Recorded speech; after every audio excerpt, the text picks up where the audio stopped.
देखिए कक्षा 12 के लिए भूगोल का मॉडल पेपर फर्स्ट हम आज डाल रहे हैं। पहला मॉडल पेपर है जिसमें कुछ बहुविकल्पिक प्रश्न है, जैसे मानव भूगोल मानव समाज और धरातल के बीच संबंधों का संश्लेषित अध्ययन करता है। ये परिभाषा किस भूगोलवेत्ता की थी वो आपको बताना है। द पॉपुलेशन बम पुस्तक जो है उसके लेखक कौन है। नेक्स्ट है जैसे निम्नलिखित में से किस महाद्वीप में जनसंख्या वृद्धि सर्वाधिक है। नेक्स्ट जनसंख्या पिरामिड में दायां भाग किसकी संख्या के प्रतिशत को दर्शाता है। ध्यान रखना स्त्री पुरुष जो है उसमें तो बायां भाग कौन सा, दायां भाग। नेक्स्ट है समता उपागम का संबंध जिस विद्वान से है वह विद्वान कौन है। के बाद निम्न में से कौन पंचम क्रियाकलाप यानी कि जो क्रियाकलाप बताएं फर्स्ट द्वितीय तृतीय चतुर्थ और पंचम, तो पंचम बताना कौन सा है।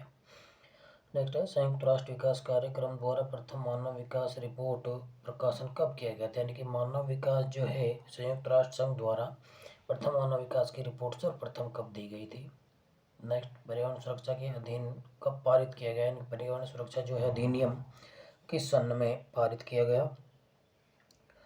निम्नलिखित में से कौन सा अम्ल वर्षा का एक कारण है, यानी कि कौन से अम्लीय वर्षा, ये अम्ल वर्षा जो है अम्लीय वर्षा जो होती है उस अम्लीय वर्षा के लिए कौन सा एक कारण आपको प्रदूषित है। ठीक है, उसके बाद कुछ खालिस्तान जो है रिक्त स्थान वाले क्वेश्चन भी आते हैं, जैसे ब्राजील में खाली जगह बागानों को फेजेंडा कहा जाता है। किसके बागानों को ब्राजील में फेजेंडा कहा जाता है। नेक्स्ट क्वेश्चन है खाली जगह में विश्व का सघनतम रेल तंत्र कहाँ पाया जाता है, किस देश में सबसे ज़्यादा रेल तंत्र। नेक्स्ट विश्व नगरी का सबसे अच्छा उदाहरण कौन सा है। उसके बाद है बाजार निर्मित उत्पादों के लिए खाली जगह उपलब्ध कराते हैं। उसके बाद अति लघुत्रात्मक आते हैं जिनके आपको 10 शब्दों में उत्तर देने जो होते हैं। 1970 के दशक में कौन कौन सी विचारधाराओं का उदय हुआ। उसके बाद है ट्यूलिप मानव पशु की खेती में कौन सा देश विशिष्ट स्थान रखता है। उसके बाद नेक्स्ट है गंगा नदी किस स्थान पर सर्वाधिक प्रदूषित है, यानी कि सबसे ज़्यादा गंगा नदी प्रदूषित कहाँ होती है, गंदगी कहाँ है। नेक्स्ट है निम्न भूमिकरण क्या है, यानी कि भूमिकरण जो है उसको आपको बताना कि भूमि निम्नीकरण जो होता है उसका क्या कारण है। उसके बाद अति लघुत्रात्मक जिनके लगभग आपको 30 से 50 शब्दों तक देना होता है। थॉमस माल्थस के जनसंख्या नियंत्रण संबंधी विचार बताइए, यानी कि जो माल्थस थॉमस था उन्होंने जनसंख्या के नियंत्रण संबंधी क्या विचार दिए उनको आपको बताना है। नेक्स्ट है मानव विकास के मापन के कल्याण उपागम से क्या अभिप्राय है स्पष्ट कीजिए, यानी कि मानव विकास जो मापन है उसके कल्याण का उपागम क्या है वो बताना है। नेक्स्ट है रेल लाइनों की चौड़ाई के अनुसार रेल लाइनों को वर्गीकृत की जाने की उनकी चौड़ाई जो है उनको कितने भागों में बांटा गया है जैसे। उसके बाद 7वां क्वेश्चन ऋणात्मक भुगतान संतुलन का होना किसी देश के लिए क्यों हानिकारक होता है। 8वां क्वेश्चन है व्यापारिक समूह के निर्माण द्वारा राष्ट्रों को क्या लाभ प्राप्त होते हैं, यानी कौन कौन राष्ट्र जिन्हें लाभ प्राप्त होते हैं। और क्वेश्चन नंबर 9 है स्थान यानी साइट एवं स्थिति के मध्य जो अंतर बताने की, स्थान और स्थिति जो है उसमें आपको अंतर स्पष्ट करना है। 10वां क्वेश्चन जो है भारत के कुछ राज्यों में अन्य राज्यों की अपेक्षा श्रम सहभागिता ऊंची है क्यों।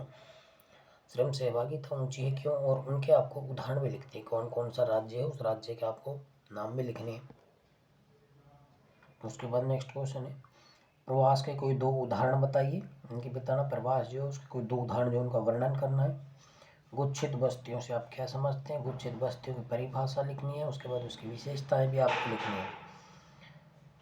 नाभिकीय ऊर्जा क्या है, भारत के प्रमुख नाभिकीय ऊर्जा केंद्रों के नाम लिखिए। नाभिकीय ऊर्जा की परिभाषा देकर उनके केंद्रों के नाम लिखने। सिर्फ नियोजन से क्या अभिप्राय है तथा ये किस प्रकार से एक क्रमिक प्रक्रिया है कि नियोजन का अर्थ क्या है, नियोजन किसे कहते हैं, नियोजन है क्या, उसकी परिभाषा देना है। अभिप्राय का मतलब वही परिभाषा आपको लिखनी है और एक इस प्रकार एक क्रमिक प्रक्रिया है उसके बारे में आपको वर्णन करना है। नेक्स्ट क्वेश्चन है मुंबई बंदरगाह की विशेषताएं बताइए, यानी कि जो परिवहन वाला है ऐसा ना उसमें क्या आपको बताने मुंबई बंदरगाह जो है उस बंदरगाह की विशेषता क्या थी। उसके बाद दीर्घ अति लघुत्तरात्मक आते हैं, इनके लगभग 100 शब्दों तक आपको लिखने पड़ते हैं। भारत में चिकित्सा पर्यटन को बढ़ावा देने हेतु क्या प्रयास किए जाने चाहिए, यानी कि भारत में जो चिकित्सा की सुविधा, चिकित्सा पर्यटन जो है उसे बढ़ावा देने के लिए हमें क्या क्या प्रयास करने जाने चाहिए जिससे अधिक से अधिक मात्रा में उनका विकास हो।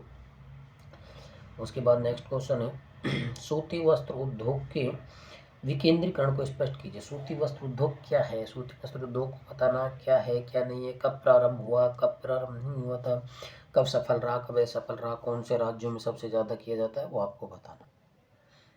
नेक्स्ट क्वेश्चन है भारत के आर्थिक विकास में सड़कों की भूमिका का वर्णन करें, यानी कि भारत का जो आर्थिक विकास हो रहा है, भारत का आर्थिक विकास जो बढ़ता जा रहा है उसमें सड़कों की क्या भूमिका है, यानी कि सड़क जो बनाते हैं उनकी क्या भूमिका है।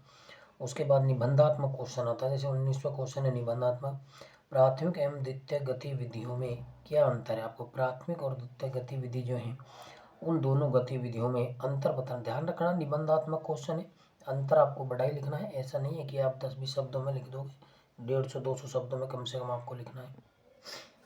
उसके बाद क्वेश्चन जो है क्वेश्चन है विश्व में उच्च प्रौद्योगिकी अवस्थिति एवं वितरण को स्पष्ट कीजिए, यानी कि विश्व में जो उच्च प्रौद्योगिकी आपने की है उस उच्च प्रौद्योगिकी का स्थिति क्या है, उसका वितरण क्या है, उसके वितरण को समझाना है। यानी कि आज वर्तमान में जो प्रौद्योगिकी क्षेत्र दिन प्रतिदिन बढ़ते जा रहे हैं उनके बारे में आपको बताना है। नेक्स्ट क्वेश्चन है 20वां, ये निबंधात्मक है, भारतीय कृषि की निम्न 4 समस्याओं को वर्णन कीजिए, यानी कि भारतीय कृषि जैसे छोटे खेत तथा विखंडित जोत, दूसरा वाणिज्यीकरण का अभाव, तीसरा व्यापक अल्प बेरोजगारी, चौथा है कृषि योग्य भूमि का निम्नीकरण। अथवा इन चारों को वर्णन नहीं करता, कर भारत में भू उपयोग के किन संवर्गों में वृद्धि हुई है और वृद्धि के कारणों के विवेचना की। भारत में जो कृषि भूभाग है उनके संवर्ग जो बांटे गए उनमें वृद्धि हुई है, उस वृद्धि की विवेचना कीजिए किस कारण से उसमें वृद्धि हुई है। और उसके बाद क्वेश्चन जो आते हैं 21 और 22 जो क्वेश्चन है वो आपके मैप के हैं, विश्व का और भारत का आपके मैप आएगा। जैसे पहला दे रखा है दिए गए विश्व के रेखा मानचित्रों में निम्न लौह इस्पातों के प्रमुख केंद्रों को दर्शाए। जो लौह इस्पात केंद्र है उनको आपको प्रमुख जो लौह इस्पात केंद्र उनको दर्शाना है। जैसे पहला संघाई जो बताया गया है, दूसरा दुर्गापुरा, तीसरा मॉस्को और चौथा है टोक्यो आपको दर्शाया गया है। ये तो विश्व के थे।